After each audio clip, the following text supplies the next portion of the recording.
Ramban and the Meshuma, the apostate Pablo Cristiani. I saw that. Yeah, we watched it. Yeah. So okay. So who saw it? I've seen it before. Yeah, I've seen it. On my brother's computer. Yeah, we saw it. It was cool. Oh, that's right. Your brother's gonna. Yeah, that's right. Your brother. Does your brother still have his computer? Yes. Yeah. So we can borrow it? So you guys can watch it on his computer. It's fine. It's very. What? Not in my room. No, your room. It's a very good movie. True 45. It's very, very well done. Long movie or? No, 60 minutes. How? Is that one? I don't know. It's good. It's very worthwhile. What part of what side do they take? Because there are two versions. There's the Ramban's version, The Ramban's version, of course. and they take the Christian. The Christian version doesn't say anything. The Christian version says we had a debate and we won. That's all it says. Okay, Rabbi Sai. So, with Judaism and Christianity, we're happy to speak about. I have to tell you that Christianity is the difference in Judaism in one major respect, which is that Christianity is a faith-based religion, whereas Judaism is a rational, belief-based religion. Now, what's in between faith and belief? So we've spoken about this, I think, relatively recently, but it's worth going over again. There are three categories of things which we know. We know things by virtue of witnessing them with one of our senses: seeing, hearing, smelling, touching. That's how I know that this table is here and is a table, because I can touch the table and I see the table. There are things which we really don't know about, but we have no evidence that they exist, but we like to believe in them, like the tooth fairy, right? So anybody who believes in the tooth fairy, it has a straw. Santa Claus is another example, right?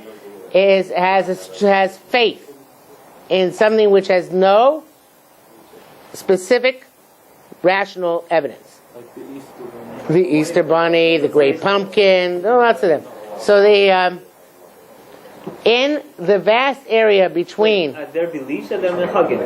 That they were minhagim. Sorry? That they were minhagim. What do you mean minhagim? That they weren't based on any form of belief. They were customs that people just have. Granted, I'm saying hypothetically, let's say somebody believed in Santa Claus. That would be a faith. Oh. Right? There's no evidence. Every morning he wakes up, there are presents over there. Every year that he wakes up. Yeah, but that doesn't mean that there's a Santa Claus.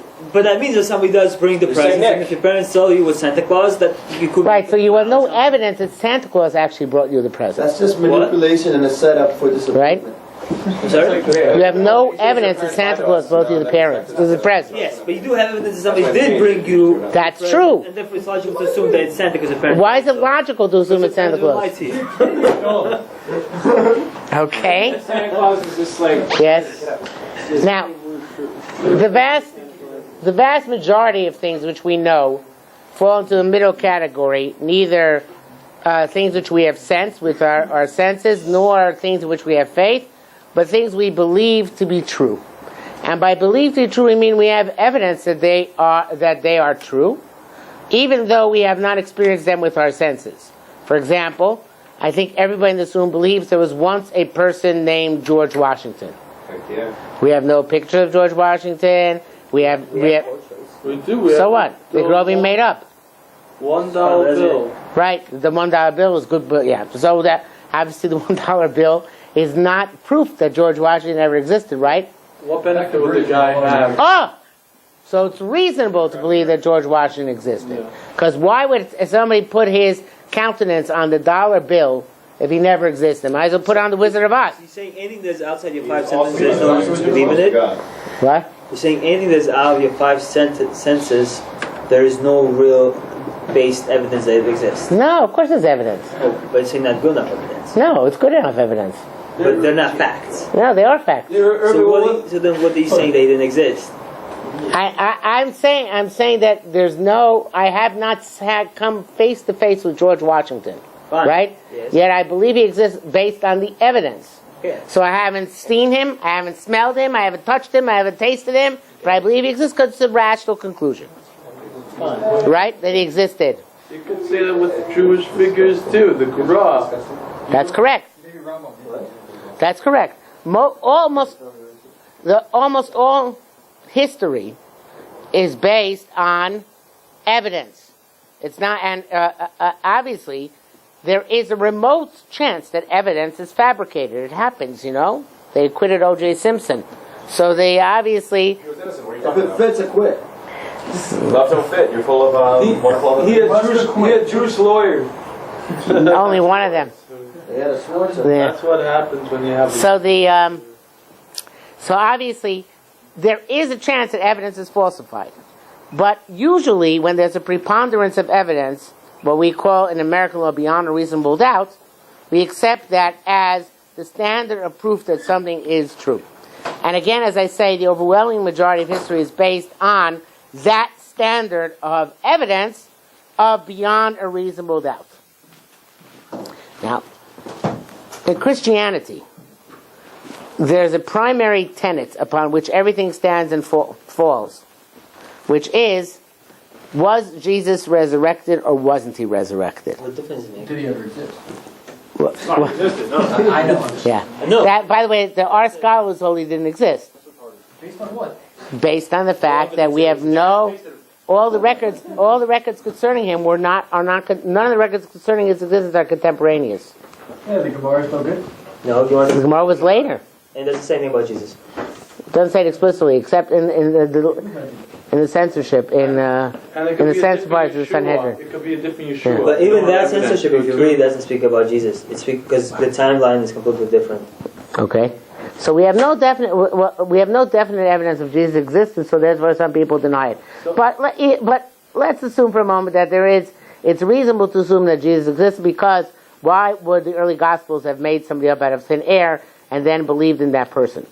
But the resurrection, which took place in front of, I believe, two people. Two people saw the resurrection, maybe three, and reported his resurrection, which confirmed his divinity to everybody else. So everybody else is relying on the say-so of those two people. Wait, but why? We know in the Gemara we have resurrections that happened, and in the Tanakh they also happened. We don't say that the people who got resurrected become divine beings as a result. So why here is it different? Because, well, that's a good question, and that brings us to the second aspect, which is important here, which is then from the quote-unquote fact that he was resurrected, there is literally a leap of faith to say that he is part of God. Jesus himself never said that. Why do you have to be part of God to be resurrected? Well, I said it's a leap. It doesn't follow necessarily, right? It doesn't. You're right. Maybe they mean it like he has to tell them like... No. They don't mean it like that. There was an opinion like that in early Christianity, but the contemporary normative Christianity for the last 1900 years or so has believed that he actually is a divine entity. There's the Father, the Son, and the Holy Spirit, and he's the Son. Okay, he himself never said that. Holy Spirit. Me. The Holy Spirit is a connection. So the connection. Is it Shekhinah? No, it's analogy or something else. It's kind of like the cross between Shekhinah and Nevuah. So it's like a little bit of both. The resurrection is one thing, and then there's his divinity, which is another thing, and primarily Christians will acknowledge that the evidence of the resurrection is very slim, and the evidence that Jesus is part of God is very slim, but you have to experience him. We believe in Jesus because you experience him. You experience him as a reality in your life. Paul, who was not one of the original disciples, and he never met Jesus personally, believed in Jesus' divinity because Jesus appeared to him in a vision. That was real to him. For him, it was an experience which he experienced in a vision, but felt really real.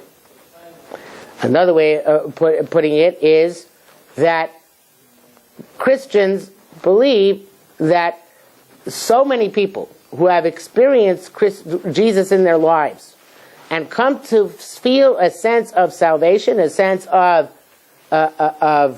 mission and purpose and direction and blessing in their lives, hey, you can't argue with millions of experiences, can you? We all experience this. So since we all experience it, says the Christian, so therefore this must be real. Is the experience the same that each one has? Is it the same? I mean, like the pattern, the feelings, the emotions. No, not necessarily, but that doesn't matter. Everybody's going to experience it in their own way.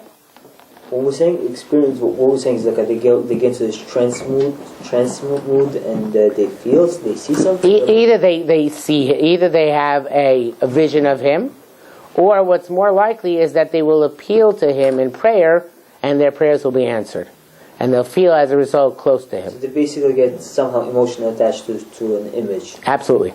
Rabbi, don't Christians have like nevuah through like cheeseburgers and doors? No. See his face on the... No. That's only the crackpots. Only the crackpots. Another aspect of Christianity, which is very important, is that it's a big deal to be a miracle is a big deal. Okay, so faith is important, and miracles are important. And Jesus' divinity is proved to them by the miracles which he did. In Judaism, miracles are no big deal. And we couldn't care less. If somebody makes miracles, in other words, everybody in this room here, right now, looks to me, you all look like you're not really Hasidim, right? But don't you know that the Baal Shem Tov made miracles? He did amazing things. Don't you know Lubavitch Rebbe did miracles? He did amazing things. And we answer, yeah, so what's a miracle? Big deal. Did Shabtai see also? Could be he did. The Rambam writes, until Har Sinai, Jews believed because of miracles. Because that was the only thing they had to go on. After Har Sinai, miracles don't matter anymore.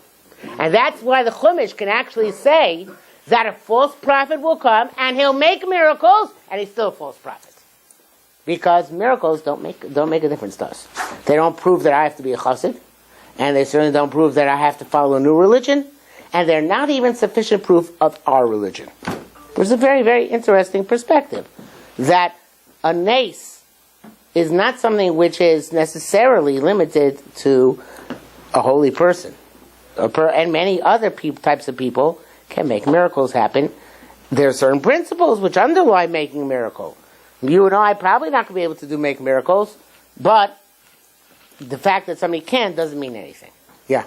There's certain outlines set up for like a prophet that's going to come, or someone's going to, or however we're going to know when Mashiach does come. We have to know how it hits him and what prophet's going to tell us or whatever. The Rambam doesn't have that problem, because the Rambam holds you don't have to. Mashiach doesn't have to be identified as a specific person. All he has to do is achieve the 3 tasks. Who remembers the 3 tasks of Mashiach?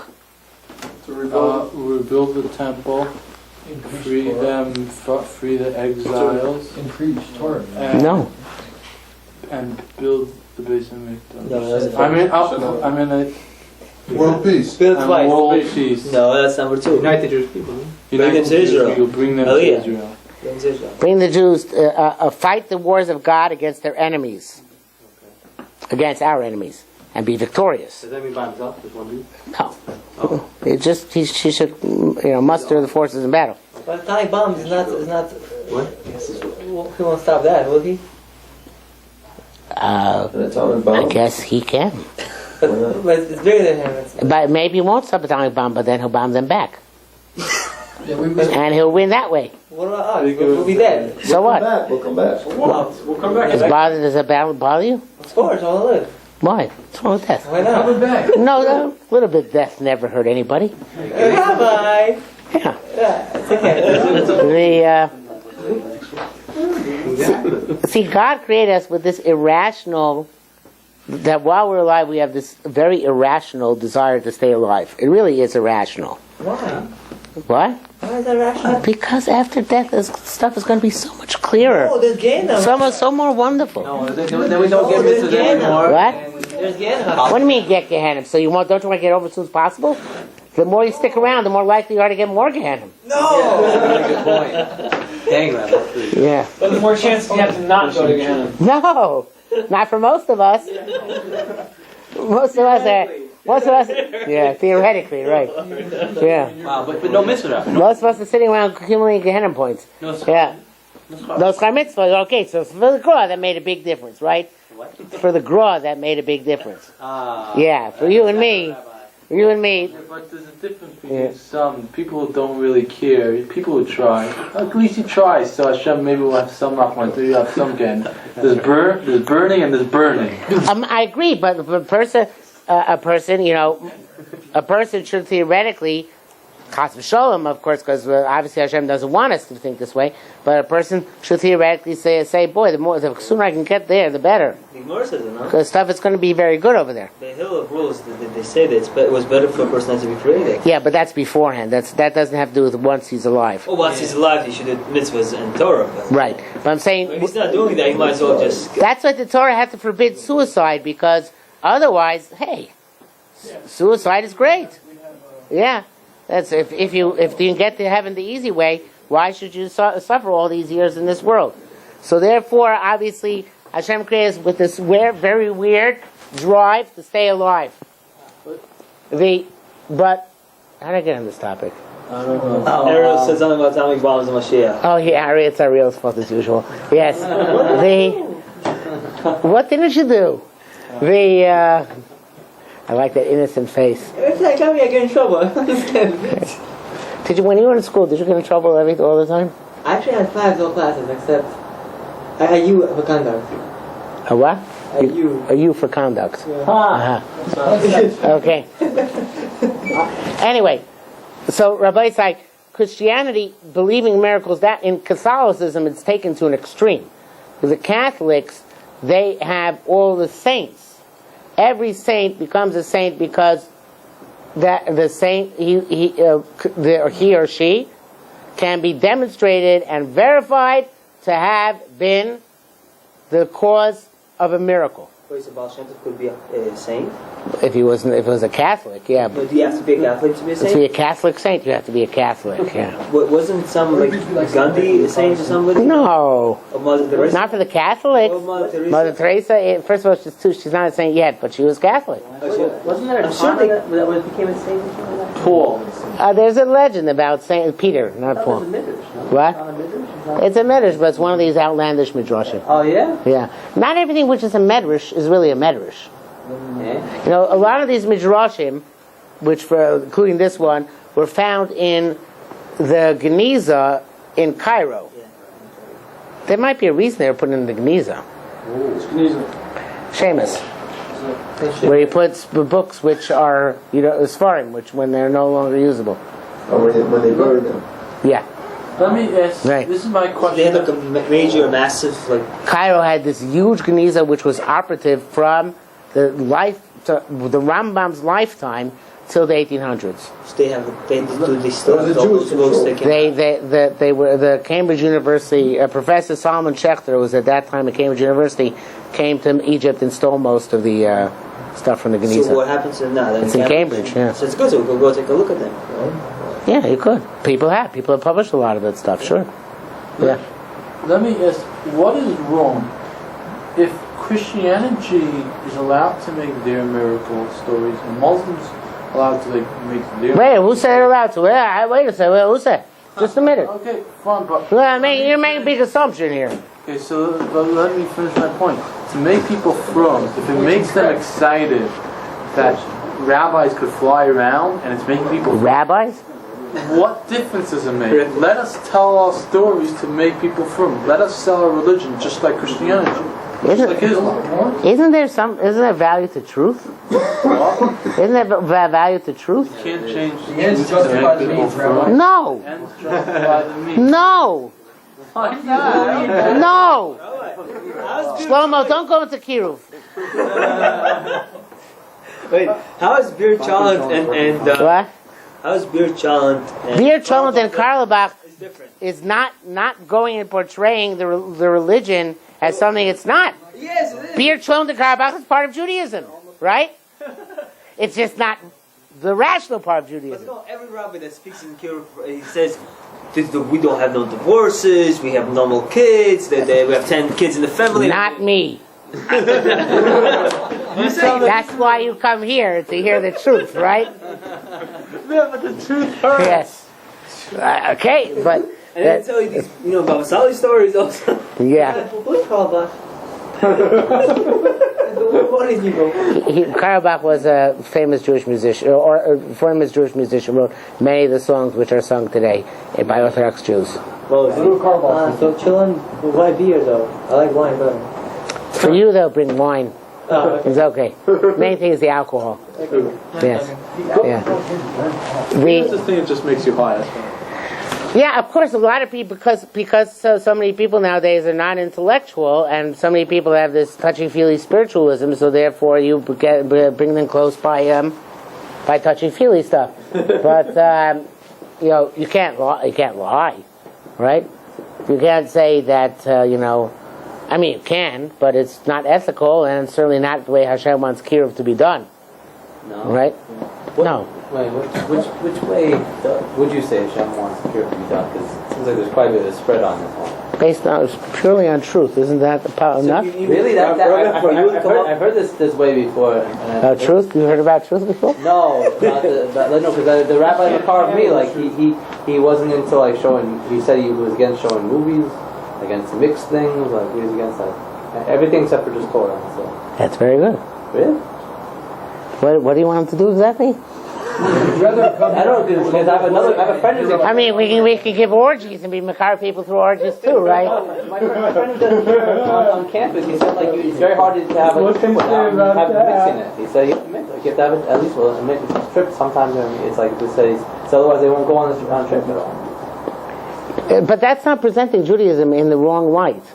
If I tell, like Shlomo said, if I tell a potential about tshuva, become Orthodox, we have no divorces, we have no domestic violence, we have no issues of sexual abuse. That's what I thought. Yeah. You mean so they did hoodwink you? It wasn't him. He didn't mention that stuff. I mean, he implied it. Yeah. Okay. All right. So sorry. Another one. Yeah. If you would do that form of kiruv, you tell somebody, our divorce rate is 44%. Yeah, like you could say ours is 44%, and non-Jews have 70%. You could say that. I mean, that's. And the 10 kids, the 2 kids that go, sit there as the ones that buy. 44% is when? What? I'm just making numbers up. We're making up numbers around them. But they do. Even if they say. Well, I understand. How can you not tell people that? You don't have to. They're going to find out sooner or later. They'll find out. Once they're into it already, Well, you're not wrong because they do know that there's no such thing as perfect. But Judaism stands on its own regardless of what the statistics are. So why would a person convert to why would a person convert to a new idea? Because it makes sense. Because it's cool. Because it inspires. Because it's rational. Because it's true. What? Is any other motivation legitimate? Any other motivation? Shalol lishma. Shalol lishma, no? Only if there's not if you're going to go and deceive people along the way. So, in that's why, getting back to the miracles issue, we don't believe that miracles are meaningful, and the fact on the direct opposite of Christianity, where miracles are what proves the divinity of Jesus, and according to Catholics, proves the divinity of the saints, and we don't have any of this type of thing in our religion. But how come if you see a square Rebbe, a Bashar, that's a miracle, people praise even more for that? What? People, if people see some Rebbe or Rabbi or Rav, some kind of trick or a miracle, they praise even more for that. It's not diminishing its value. It's increasing its value. I think it diminishes the value. I think why? Miracles, yeah. Miracles. Why? Because in the Vakka community, you don't really want miracles. It's more of like what it actually is. What normal world. I mean, What were you trying to say? Go against the fights. looking outside the scale. I want to tell you an anti-Hasidic joke. Yeah, I've heard that one before, by the way. I know what I'm you're all saying. ears. Which one? One chassid comes up to Litvak and asks and tells him, there's so many stories about me, my rabbi, all these miracles like that. I don't know how to explain them. I'm going to ruin it completely for him. What does my rabbi say? I need the same one. You want to hear it? One chassid says to the other. It's usually told more elaborately, but I only know the short version. One chassid says to the other, my Rebbe is an amazing Rebbe. He's phenomenal and extraordinary. Once he was walking down the street and it was raining, and he said, "Rain on the right, rain on the left, sun in the middle." And and it was raining here and raining there, and he walked home in the sun. So the other chassid says, "Ha! You think your Rebbe is big? My Rebbe is even bigger. My Rebbe is beyond anything like that." Once my Rebbe was walking down the street on Shabbos, and he saw a $5 bill on the street, and he said, "Shabbos on the right, Shabbos on the left," and he picked up the dollar bill in the middle where it was a weekday and walked home with it. So I've heard that where you stood on that way to the question and started. how have you heard that story before? I heard that from Rabbi, Yeah. what kind of mice is this? So what? What kind of mice is this? I think it's an anti-Jewish joke. Also. It's the point. Awesome joke. The point of the joke is that miracles are always in the eyes of the beholder, and in fact, they don't really prove anything. Yeah, but if I go to a rabbi and he tells my future, I will love him more. Yeah? Really? If you go around and he tells you your future, just to go far, just stay away from him. No, meaning, I know a case, a person. He comes up the first time to his rabbi, and he tells him something he was doing wrong. Now, if Rabbi sees him for the first time in his life, he has no shaykhs to what he does, whatever, and yet he gets this thing. Tells him, Right. So we believe that a priest or an imam could do the same thing. no, they can. Yeah, they can. I tried. I didn't. Yeah, You have the power. they can. How? There are ways of tapping into it. They can read your face. They can read your aura. Could they give a They can have blessing? ESP. Do they have a power of What? blessing? And do they have power of blessing? Could they say, I think could you go to Never a seen those priest gossip who gives shows? blessings? Could you? No, you would be chayav misa If you give a blessing? if you get a blessing, Why? because now to seek the blessing of Avodah Zarah. Oh. Muslims doesn't believe in Zara, so you can get a blessing from an imam. That implies I haven't been affiliated. Also, Maybe. Vegetarians don't really believe in the whole. Yeah, okay, that's true. But they're like Reformed Jews. They don't have. I'm just finding the loophole. They're not going to give you blessings. So So what's the point of But is it true that Rav I want to tell you. One second.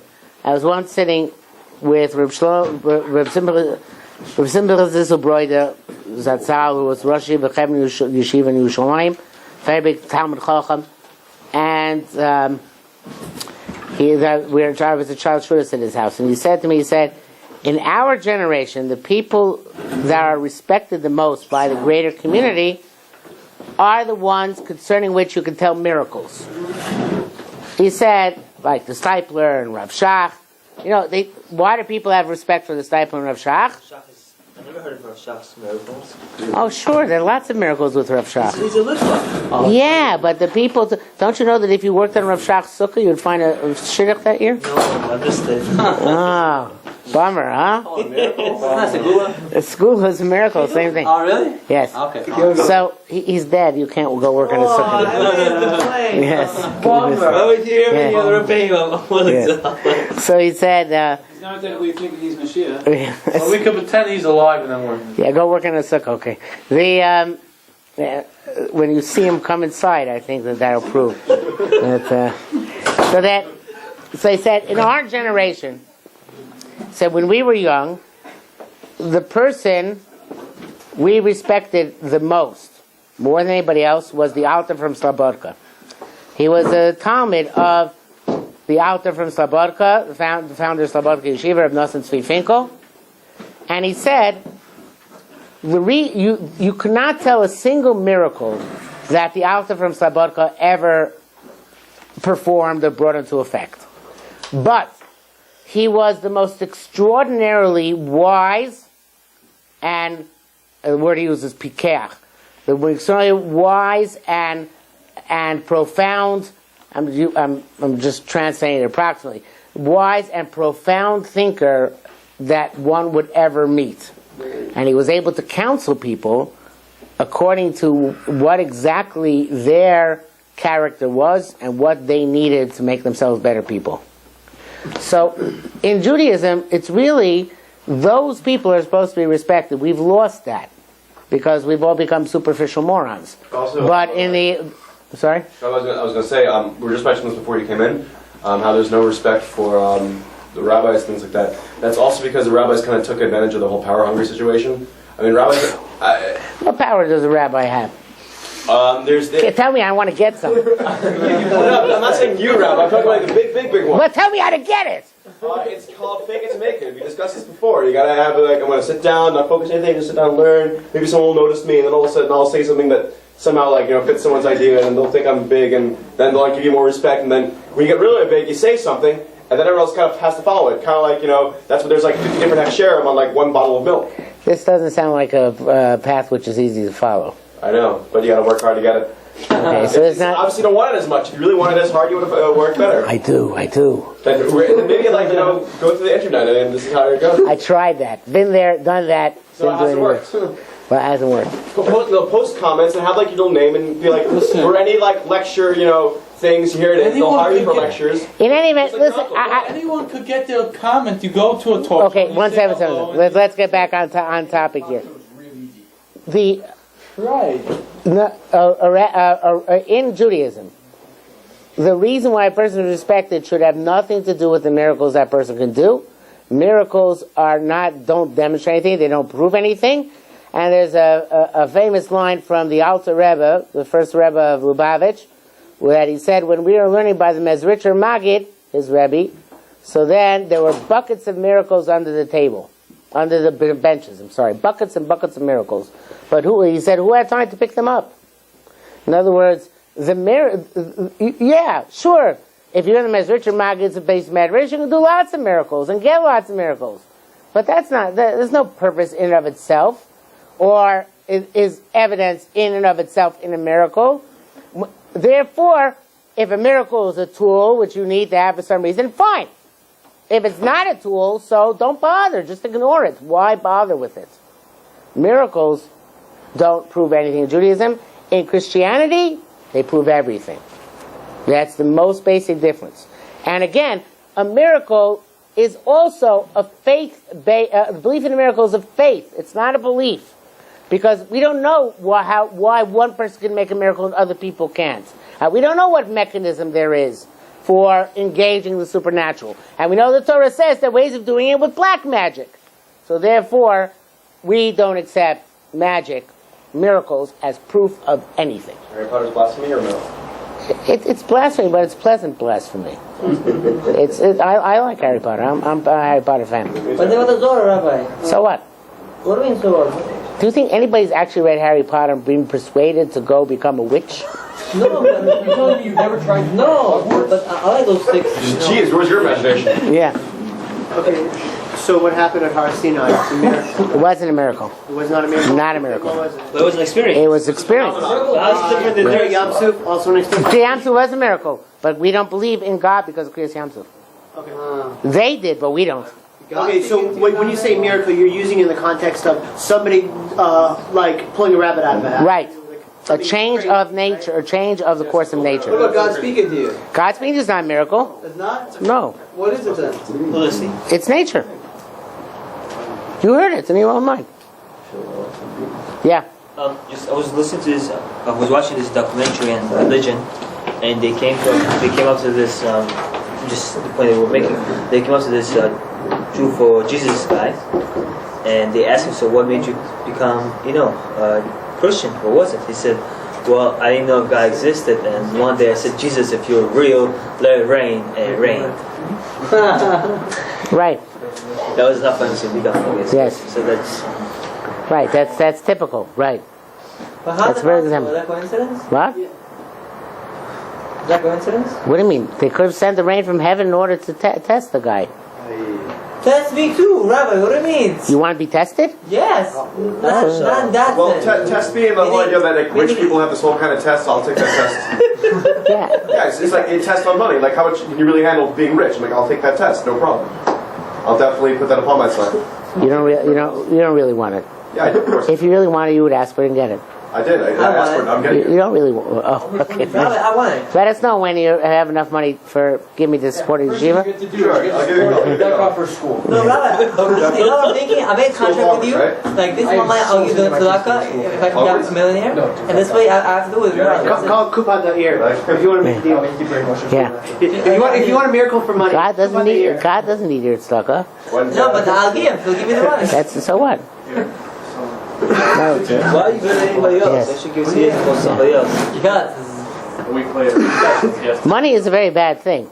no, it's not. It is, but we need it. Yeah. I was just talking about this with some. Money is a bad thing. Money in of itself constitutes a neutral? What do bad you thing. mean? What? Money in of itself constitutes a bad thing. It's neutral. It's not neutral. It's a huge test. How wait, how would you be able to perform Kedushin if it He wasn't says for money? money. In fact, like money is one of the Having forms money of performing Kedushin, shows that it's not that bad. Once there's money in the world, one second. Once there's money in the world, so it becomes like anything else in the world, which you can use for purposes of kedusha. Even something which is primarily bad, you can use for holy purposes. Money is primarily a bad thing. Why are you making that assumption? How? The greatest Yetzirah of all is money. Kavod. No, Yes. only for us ego, with the big egos. Pretty I was assumption about money being a Taiva. You think Taiva is just girls? It's money too. but the money for the girls. Maybe. Not the money. Yeah, you should know that in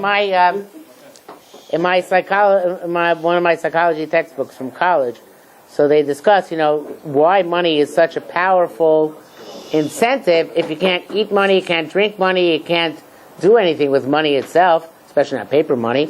So the answer is, a secondary reinforcer is a stronger reward than a primary reinforcer.